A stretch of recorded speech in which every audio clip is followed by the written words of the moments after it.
Βρισκόμαστε στην παλιά πόλη της Ρόδου και μόλις περάσαμε τα μεσαιωνικά τείχη, τα οποία δεν τέχτισαν ούτε οι αρχαίοι Έλληνες, ούτε οι Ρωμαίοι. Ποιοι τα έχτισαν?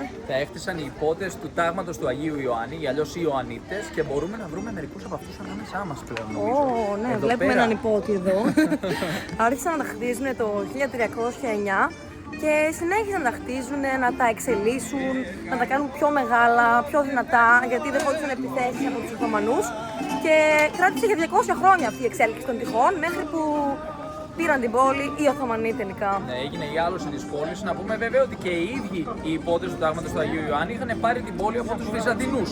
Έτσι λοιπόν υπήρξε και μια άλωση εκεί πέρα αρχικά. Σε κάθε περίπτωση είναι αυτή η ιστορία που επαναλαμβάνεται. Παίρνει κάποιος την πόλη, μετά την παίρνει επόμενος και συνεχίζουμε έτσι. Λοιπόν, αυτή η επιρροή όμως βέβαια, αυτή η κουλτούρα που έμεινε εδώ, διασώθηκε μέσω της αρχιτεκτονικής, είναι πολύ εμφανής, γιατί μιλάμε για μια πόλη ιστορική, για μια πόλη οχυρό στην πραγματικότητα. Αυτή τη στιγμή βρισκόμαστε εντός του οχυρού. Απλώς πλέον αυτή τη στιγμή δεν θα δούμε ουσιαστικά υπότες. Πού είδαμε έναν? Είδαμε μόνο έναν, ναι. Εντάξει, ήταν ένας άνθρωπος που στεκόταν στον δρόμο και παρίστανε τον υπότη. Εντάξει. Λοιπόν, εδώ βλέπουμε πολλά μαγαζιά. Είναι πολύ τουριστικό μέρος. Υπάρχουν τουρίστες. Οι ντόπιοι μας είπαν ότι αποφεύγουν το μέρος την υψηλή σεζόν που βρισκόμαστε εμείς εδώ, ας πούμε, τώρα αυτή τη στιγμή, γιατί γίνεται χαμός. Και σου λέει, εμείς θα περιμένουμε να την απολαύσουμε την ησυχία μας όταν φύγουν οι πολλοί τουρίστες. Εμείς βέβαια ήρθαμε εδώ με τους πολλούς τουρίστες να την απολαύσουμε μαζί τους. Δεν έχουμε κανένα πρόβλημα. Μας αρέσει που έχει γεμίσει με ανθρώπους από όλο τον κόσμο που ήρθαν εδώ να απολαύσουν την βραδινή τους πόλη. Μας αρέσει πολύ αυτό, όντως, αλλά να πω κάτι ακόμα για το τείχη, γιατί με εντυπωσίασε αυτό το πράγμα. Φτάνουν τα 5 μέτρα μήκος. Και θα ήθελα πάρα πολύ να σκαρφαλώσω εδώ κάποια στιγμή. 5 μέτρα μήκος, τι εννοείς? Γιατί πλάτος. Πλάτος, οκ. Το πάχος, ας πούμε, ναι, κατάλαβα. Γιατί ουσιαστικά είναι πολύ μεγάλο το μήκος. Περικλείουν, βέβαια, δεν ξέρω ακριβώς πόσο είναι, αλλά περικλείουν ένα τεράστιο χώρο. Είμαστε μέσα αυτή τη στιγμή πίσω από τα τείχη. Βλέπουμε ότι όμως δεν ξέρουμε προς τα πού να πάμε, γιατί υπάρχουν πολλές επιλογές, πολλά σοκάκια. Θα χαθούμε βέβαια μέσα σε αυτά, αλλά να δούμε ότι υπάρχουν πλατιούλες με πολλά εστιατόρια, πολλές επιλογές φαγητού.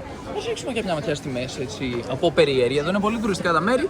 Κάποια ορεκτικά 5-6 ευρώ, μεζέδες γύρω στα 7 με 10 ευρώ, κυρίως πιάτο 13. Λογικές. Ναι, σε τουριστικά μέρη προφανώς αυτές οι τιμές είναι αρκετά λογικές. Να πούμε ότι είδαμε και προηγουμένως τις ξαπλώστρες στην παραλία, οι οποίες ήταν γύρω στα 20 ευρώ το σετ. Δηλαδή έχουμε δει και πολύ υψηλότερες τιμές σε μέρη όπως η Μύκονος και η Σαντορίνη. Αλλά εδώ στη Ρόδο φαίνεται να είναι έτσι, κατά τη γνώμη μου, λίγο πιο λογικές οι τιμές.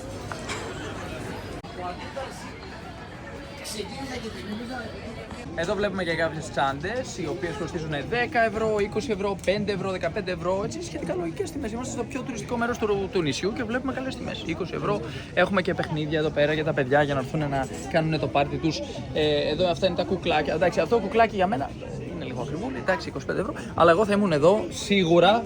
Άμα ήμουν, ας πούμε, λίγο. Βασικά και τώρα, έλα. 8 ευρώ. Η αλήθεια είναι ότι με. Αυτό είναι 8 ευρώ. Πάρα πολύ ένα οπλάκι εδώ, μόνο 19 ευρουλάκια. Τι κοιτάς εκεί? Εδώ βλέπουμε κάποια ξύφη, έτσι, κάποια σπαθάκια, κάποιες τσιπολούγκες, κάποιες λόγκες, μικρά μαχαίρια. Αυτό το συγκεκριμένο, εδώ είναι τσεκούρι, ναι. Εδώ υποτίθεται ότι είναι ένα μικυναϊκό μαχαίρι, προφανώς ομοίωμα, έτσι, δεν θα είναι αρχαίο. Αλλά για αυτό το μαγαζάκι, πολλά κολλιέ, βραχιόλια. Είναι κλασικά αυτά τα μαγαζάκια εδώ, κοσμήματα, μπιζού, πολύ ωραία έτσι, αντικείμενα. Κάποια είναι πολύ πιο ακριβά, κάποια είναι πιο οικονομικά. Απέναντι υπάρχει και ένα παγωτατζίδικο. Δεξιά τσάντες, δερμάτινα, σφουγγάρια, λίγο από όλα, παιδιά. Και τώρα περπατάμε στην οδό των Υποτών και νιώθω ότι πήγαμε 500 χρόνια πίσω. Έχει μήκος 200 μέτρα και πλάτος 5 μέτρα.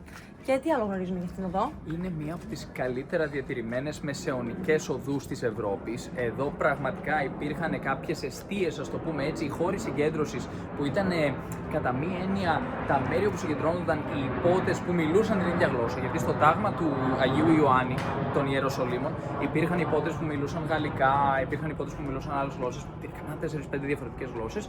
Και έτσι υπήρχαν, ας πούμε, για παράδειγμα, το σπίτι της Ισπανίας, αν θέλετε, όπου βρίσκονταν οι άνθρωποι που μιλούσαν Ισπανικά. Ένας άλλος χώρος όπου μαζεύονταν, συγκεντρώνονταν οι υπότες που μιλούσαν γαλλικά. Εκεί φιλοξενούσαν και κάποιες διακεκριμένες προσωπικότητες που ερχόντουσαν για να τους επισκεφτούν από το εξωτερικό. Αλλά οι ίδιοι υπότες είχαν ιδιωτικές κατοικίες και διέμεναν αυτοί ο καθένας προσωπικά μέσα στη δική του. Βλέπουμε ότι είναι κάτω χτισμένο πέτρα-πέτρα, πλακόστρωτο.